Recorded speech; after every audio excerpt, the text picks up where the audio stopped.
Te agradecemos, Natalia, estar con nosotros y nosotras por acá y nosotres en Wambra, medio comunitario. Muchas gracias, Natalia. Buenos días, gracias a ustedes por la invitación. Natalia, queríamos un poco analizar en esta entrevista qué es lo que está sucediendo, digamos, con la coyuntura de este país. Vemos, por un lado, una asamblea que de alguna manera ha sido bastante, ¿cuál sería el calificativo? Bastante aceptado con bastante facilidad todos los proyectos que el presidente Guillermo Lasso ha puesto sobre la mesa. El presidente, a pesar de no tener una mayoría legislativa, ha podido de alguna manera manejar los hilos dentro de la asamblea. ¿Cómo está la gobernabilidad? A pesar de todo esto, vemos anuncios de muerte cruzada. ¿Qué podemos decir de cómo se está gobernando este país? A ver, lo que hay que empezar entendiendo es que el sistema de la democracia representativa ya no funciona, digamos, ¿no? Yo digo en términos globales, y obviamente en otros países que nunca funcionó bien, funciona aún más precariamente, ¿verdad? Y eso tiene que ver con un desgaste de esta democracia en sus propios principios, no comparándole con otro tipo de democracias más participativas, más directas, más comunitarias, sino en ella misma, en los propios principios de la democracia liberal ya no funciona, porque ha sido atravesada por intereses que le van corrompiendo, que son básicamente los intereses mercantiles, ¿no? Entonces, el principio de la representatividad, que es el núcleo central de esta democracia, funciona. ¿Por qué no funciona? Porque no hay, digamos, todo el sistema de partidos con los contenidos ideológicos y políticos que se supone tendría que tener y con autonomía respecto a intereses económicos.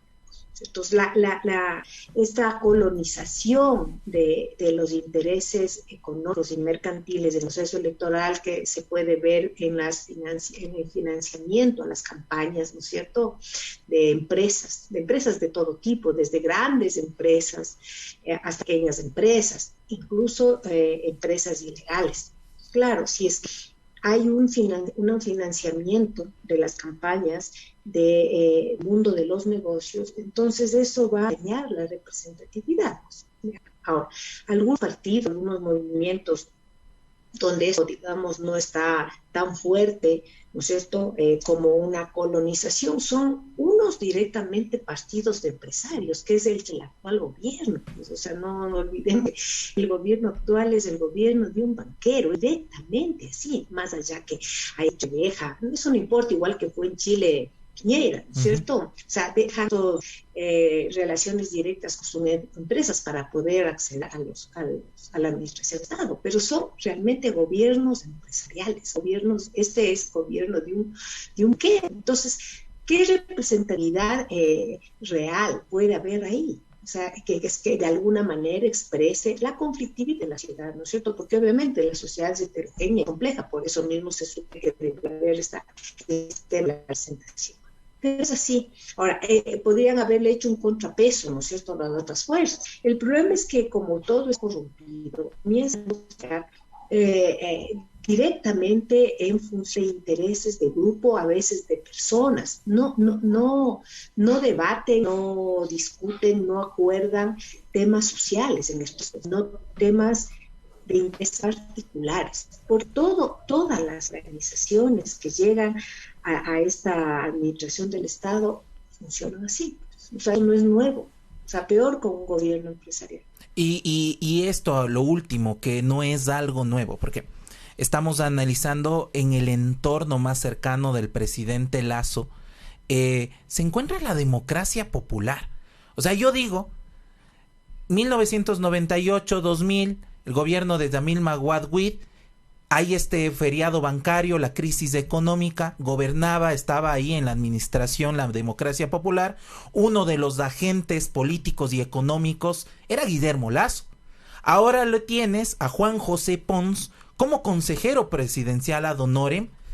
Tienes a la ministra Alexandra Vela dirigiendo el Ministerio de Gobierno y claro, tienes también a Ecuador Libre, estos otros nuevos actores también en términos empresariales de la planificación del país. Pero mi pregunta va, esto no es algo nuevo, parecería la continuación de algo, de un proyecto de implementación política, de visión de país que quedó inconclusa o que se fue construyendo de a poco y ahora tenemos una consolidación. ¿Cómo podríamos ver la vuelta de estos actores políticos a la administración del gobierno? Pues de hecho hay un retorno de la vieja, lo que se conoce como la vieja derecha, ¿no? Que empezó el proyecto neoliberal en el país, que es la democracia cristiana, ¿no? La democracia popular. Ellos fueron los que impulsaron todo el neoliberal desde los años 80, eso es cierto, y son causantes de todos los desastres que vivimos. Dos fundamentales, ¿no es cierto?, que fue la subprivatización y que fue el bancario. Es decir, son responsables. Obviamente hay una rearticulación de ese sector después del periodo de los gobiernos progresistas. Pero creo yo que hay que entender que ellos vuelven en otro contexto. O sea, aunque tengan un proyecto, ¿no es cierto?, que no hay o se suspendió con la llegada del progresismo, pero están en otras circunstancias. Hay que entender eso. La pandemia lo que hizo es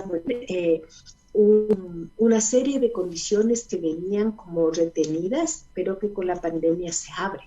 Y hay un cambio en el proyecto político de la derecha global, un cambio y unos conflictos y contradicciones que eran un panorama diferente. O sea, no es lo mismo Macri, ¿no es cierto?, que vendría de la misma línea que Lasso, no por ellos mismos ni sus proyectos, sino porque cambió el escenario, ¿cierto? Y es interesante analizar, porque más allá de lo que este grupo quiera, este grupo depende de flujos y poderes transnacionales, ¿no es cierto? Se van configurando fuerzas transnacionales. Entonces es curioso porque este grupo que tú dices, donde está también el Dají y toda gente, ¿no?, comienzan a tener un discurso de un capitalismo que busca ascarse en China.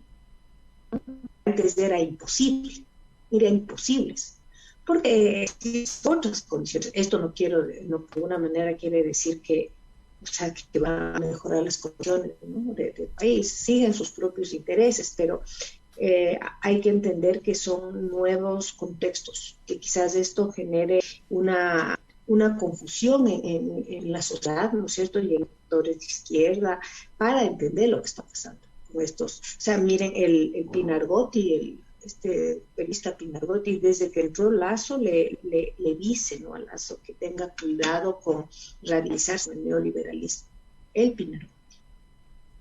Y esto hay que hacer caso, ¿no? O sea, ¿por qué? No porque hayan de repente se hayan vuelto personas redistributivas ni solidarias, sino porque a nivel global se está configurando el capitalismo fuertemente. Y entonces ahí habría que ubicarle. Ahora, más allá de eso, o sea, claro que hay un proyecto de solución de derecha izquierda, sobre todo, y yo, ¿no?, porque además pertenece a eso, o sea, al capital financiero especulativo. Y obviamente un retorno de lo que estamos viendo con el tema del aborto, con el tema de las amnistías. Lo fuerte de este gobierno es también la presión conservadora que tiene, ¿no? Una presión de una ideología en este sentido muy retrógrada, ¿no?, que se quiere poner, o sea, una ideología absolutamente antiderechos, una ideología racista, ¿no es cierto?, que con este gobierno se vuelve mucho más violenta, ¿no?, porque los dos coloniales, racistas, patriarcales, ¿no?, machistas, siguen en este gobierno como una posibilidad. Ahora, Natalia, eso también es... Ahora, sí. Natalia, vemos que, digamos, hay varias organizaciones, movimientos que están ya llamando a varias manifestaciones en la calle, también, digamos, que se están oponiendo a ciertas medidas que ha adoptado el Guillermo Lasso, pero desde el gobierno la respuesta, por un lado, es la represión, por otro lado, digamos, al mismo tiempo son mesas de diálogo, pero vemos que casi que quiere resolver problemas echándoles más gasolina. Por ejemplo, tuvimos que el día domingo pasado la Asamblea aprueba una ley para equiparar sueldos a los maestros, y al siguiente día Guillermo Lasso se pronuncia en contra. Lo mismo pasó con la ley de aborto por violación. ¿Cómo está resolviendo esos temas el gobierno? O sea, es un gobierno de derecho conservador, pues, o sea, él va a intentar por todos los lados de imponer su política, no tanto a nivel económico, ¿cierto?, cuanto a nivel cultural. Entonces, ahí es la esencia de la sociedad, ¿no? O sea, va a encontrarse con una resistencia de ciertos sectores de la sociedad.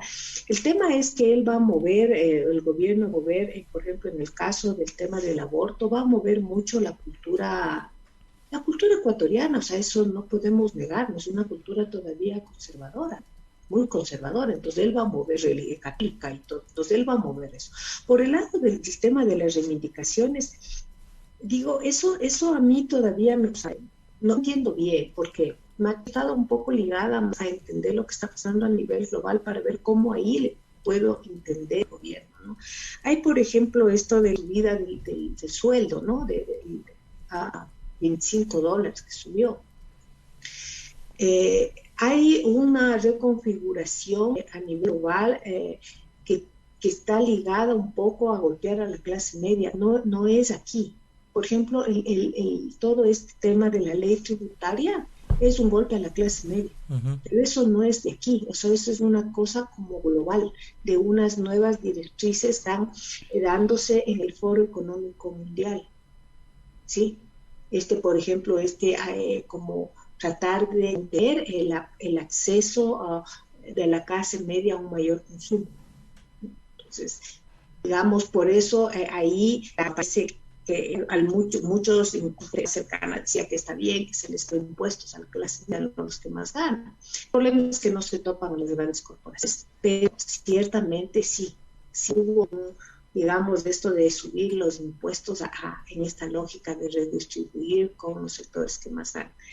Y esto todavía yo no lo veo claro, pues digo, está reconfigurándose la economía a nivel global. Ahora, este gobierno debe tener, digamos, ahí cosas que no queda más que cumplir, porque son condiciones del Fondo Monetario Internacional, ver que la política del Fondo Monetario Internacional también cambió después de la pandemia. No es la misma que antes de la pandemia. Y justo... Entonces, eso yo no le puedo explicar. Sí, y justo, Natalia, sobre la implementación de estas acciones, más allá de que la pandemia haya pasado, pero las condiciones que se dieron entre 2020, 2021, teníamos un gobierno de Lenín Moreno en donde ya existían estas políticas, ¿no es cierto?, privatizadoras, de regresión, de retroceso de derechos, como que se iba afianzando. Ingresa el gobierno de Guillermo Lasso, pero ha cambiado el contexto, el escenario un tanto sobre este tema de las medidas de que nos teníamos que distanciar, el cuidado, porque esto mucho detuvo a las comunidades y también la responsabilidad que tenían las dirigencias sobre la convocatoria masiva, porque tenías, claro, esto de la corresponsabilidad sobre la salud de las personas. Ahora, se sienten que estas movilizaciones nuevamente se retoman, ocurre lo del 8 de marzo, que para lo que he comentado y se lo dije al señor Fuertes, no era un desfile, no va por ahí, no era una, como se lo intenta caracterizar, marcha pacífica. Marcha pacífica, claro, cuando existen demandas concretas de el movimiento de mujeres, los derechos de las mujeres y feministas, donde hay inconformidad. ¿Qué características se tendrá de estas movilizaciones? Porque claro, una de las justificaciones es que son poco menos, como decía, desfiles, pero no va por ahí. Son marchas contundentes de indignación de diferentes sectores, trabajadores, mujeres, estudiantes. ¿Qué esperaríamos de las características justamente de estas movilizaciones? Porque hay que, digamos, también resistir en cuanto que es la construcción de la narrativa de sentido. Es otra de las luchas nuestras. Siempre el poder lo que busca es enfrentar la resistencia social con la imagen de lo que se llama la violencia subjetiva, es decir, desde rompieron no sé, una ventana hasta mancharon una red y cosas así, ¿no es cierto? Entonces lo que hay que decir ahí es que las marchas, las movilizaciones están en contra de una violencia estructural del sistema. Porque a veces dicen, no, que se pone enfurecido, solo se desatan y dañan la ciudad. Y claro, quieren que marchas sean, como tú dices, no casi un desfile de, no sé, o sea, de carnaval. Ni el carnaval, porque el carnaval también tiene su momento, ¿no? Digamos, intenso.